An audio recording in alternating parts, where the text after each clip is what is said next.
Amazing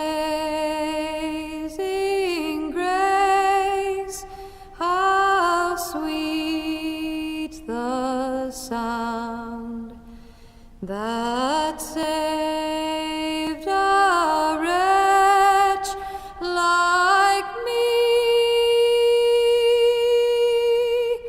I once was lost, but now I'm found.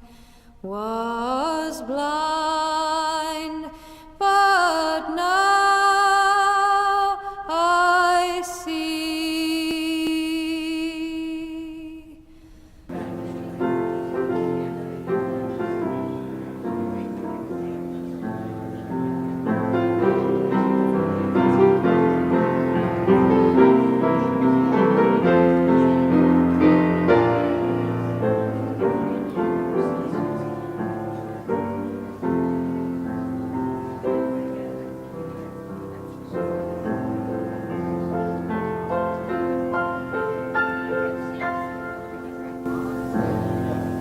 Would everybody rise? Thank you. Color guard, advance to color.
Ladies and gentlemen, will you join me in the Pledge of Allegiance?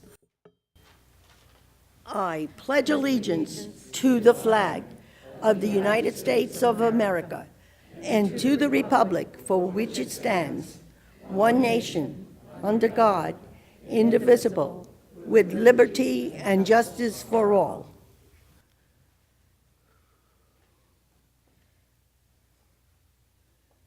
National anthem.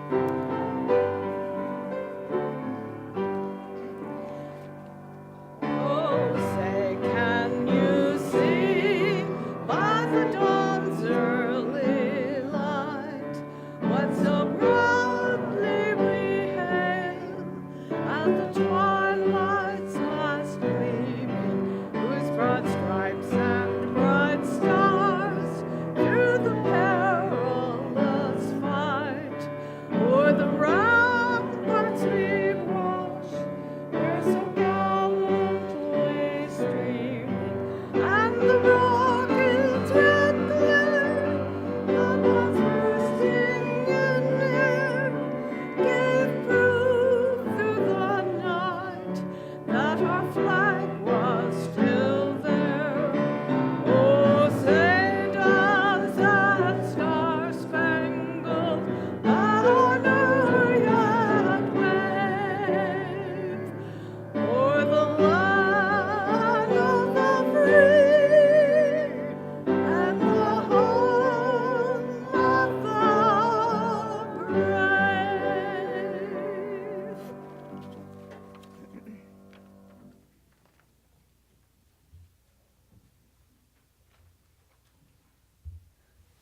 As we gather this morning, we're grateful, dear God, that you give us so much in the gift of freedom and understanding. You are our parent, and we are your children.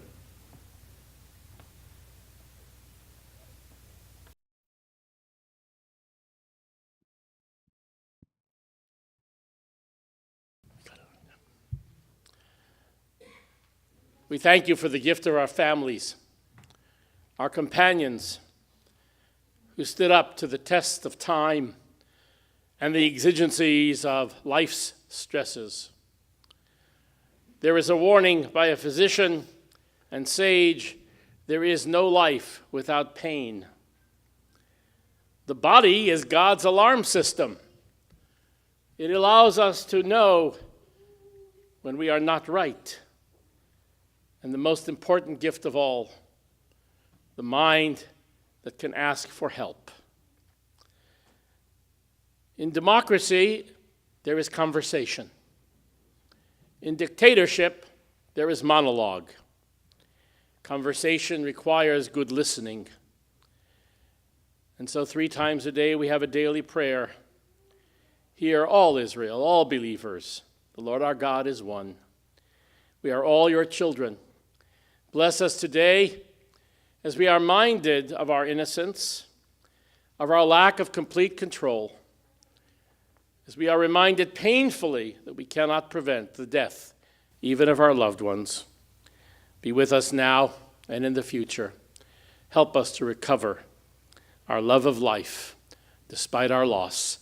And let us say together, Amen and Amen.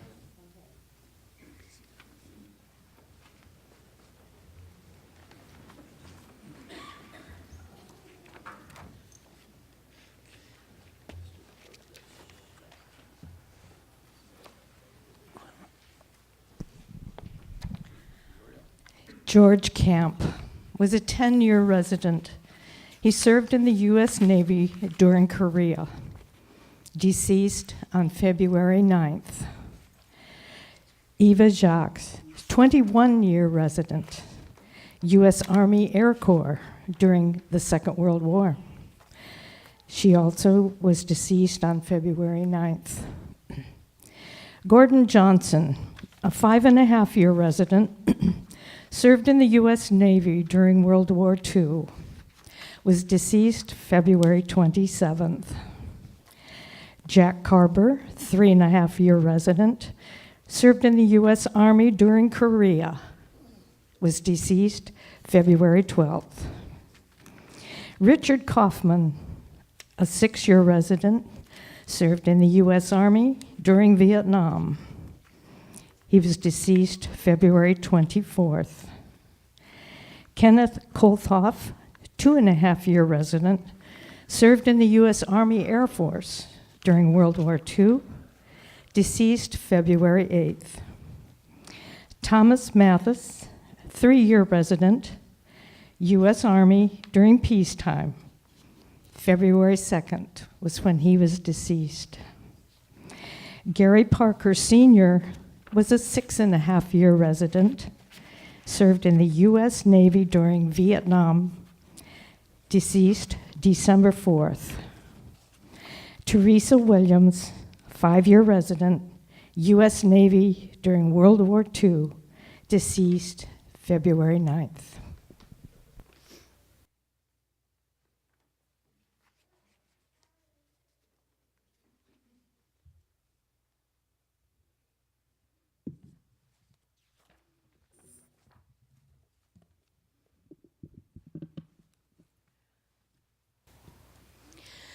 George J. Camp. George died at the age of 86 on February the 9th, here at the Veterans Home where he had lived for 10 years. He was born on August the 27th, 1930, in Oklahoma City, Oklahoma, to George Henry and Myrtle Ivy Camp, and graduated with honors from Zenice High School in Wilson, Oklahoma. George joined the U.S. Navy in 1950 after high school, and he served during the Korean conflict until 1954. His family treasures the Oriental gifts he sent home to them from the Far East during his military service. After his discharge, he settled in Bakersfield, where he studied accounting at Bakersfield Community College, while working in the oil fields with his brothers. George took a tour of the home in 2006, and he said it was the place for him. He settled in quickly and enjoyed the activities. He enjoyed working on computers and going to the gym, watching television, and gardening, as well as spending time off grounds visiting with family. George never married, and he is survived by his nieces and nephews and their families. Eva Romero Jacques. Eva died at the age of 95 on February the 9th here at the Veterans Home, where she had lived for 21 years.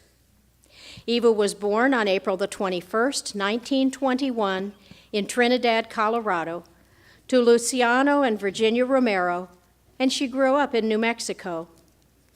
After graduating from high school, she attended the University of New Mexico for 3.5 years until she decided to join the military. Following her brother serving in the 82nd Airborne and her sister serving at the Army at West Point Military Academy, Eva joined the Army Air Forces in 1943. She was promoted 4 times in 18 months. She served during World War II until her honorable discharge at the rank of Staff Sergeant in 1945. Her descriptions of the troop ship she sailed on to New Guinea and her service there was hair-raising. While serving in Manila, Eva worked for the base commander, handling top-secret documents, and did Spanish translations. Her skills helped locate and free the Allied POWs, and Eva was awarded the World War II Victory Medal and the Philippine Liberation Medal with a Bronze Star, as well as several other medals and ribbons. Eva's entry in the Library of Congress Veterans History Project describing her military service is fascinating. After her discharge from the Army, Eva returned to New Mexico and completed her degree. She was recruited to work at the Bancroft Library in UC Berkeley, translating Spanish manuscripts of early California history. While in Berkeley, Eva met and married her husband Frank in 1949. They had 5 children. In 1982, she published a book, My String of Pearls, and also published 2 poems. After Frank died unexpectedly in 1985, Eva lived with her children and came to the Veterans Home in December of 1995. She was an active volunteer at the home, including serving as a deputy and a Section H Allied Council delegate. And Eva was a life member of both the VFW, the Veterans of Foreign Wars, and the Women Veterans of Yountville. Eva is survived by her son and daughters and many grandchildren and great-grandchildren, and she will be buried with military honors here at the Veterans Home Cemetery.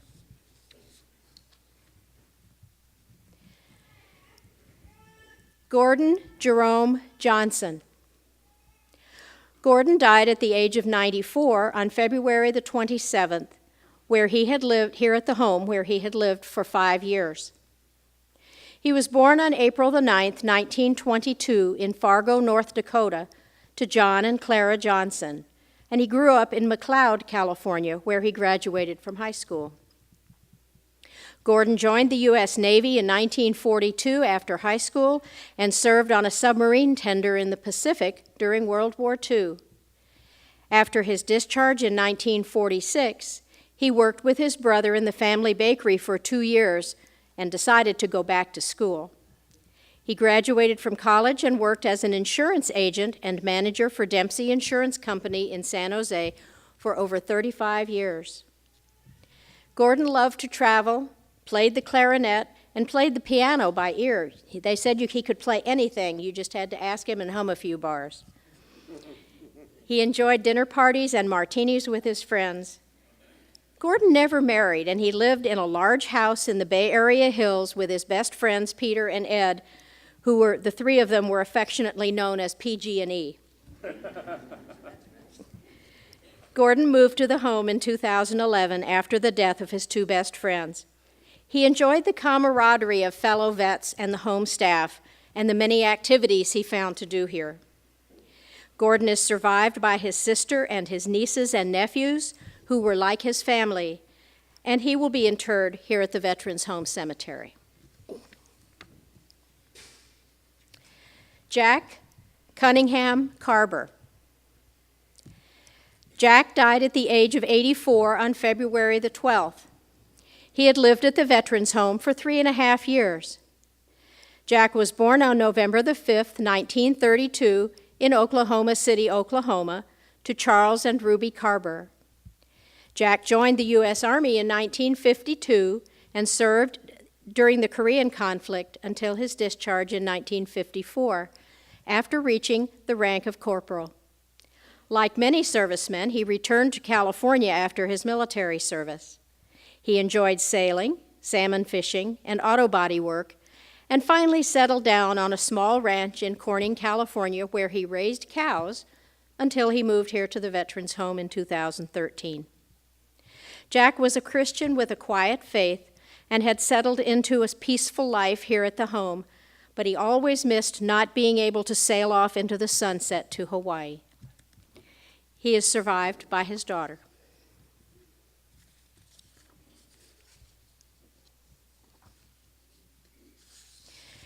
Richard Michael Kaufman. Rick died on February the 24th at the age of 70. He had lived at the Veterans Home for 6 years. Rick was born on September 5th, 1946, in Denver, Colorado, to Byron and Dorothy Kaufman. His father was in the Marines, and the family eventually settled in Orange, California, where Rick graduated from high school. Rick joined the U.S. Army in 1967 and served during the Vietnam War until 1969. Like many Vietnam vets, he didn't discuss his Vietnam service time with his family. After his discharge, he completed an associate degree and settled in Watsonville, where he had a landscaping business for 30 years. He loved the outdoors. He was married for a while and became a Presbyterian and had no children, but remained close to family and friends. Rick enjoyed sports and watching sports on television with friends, and was a member of the Vietnam Veterans Association while here at the home. Rick is survived by his brothers and sisters and will be interred here at the Veterans Home Cemetery. Kenneth Boynton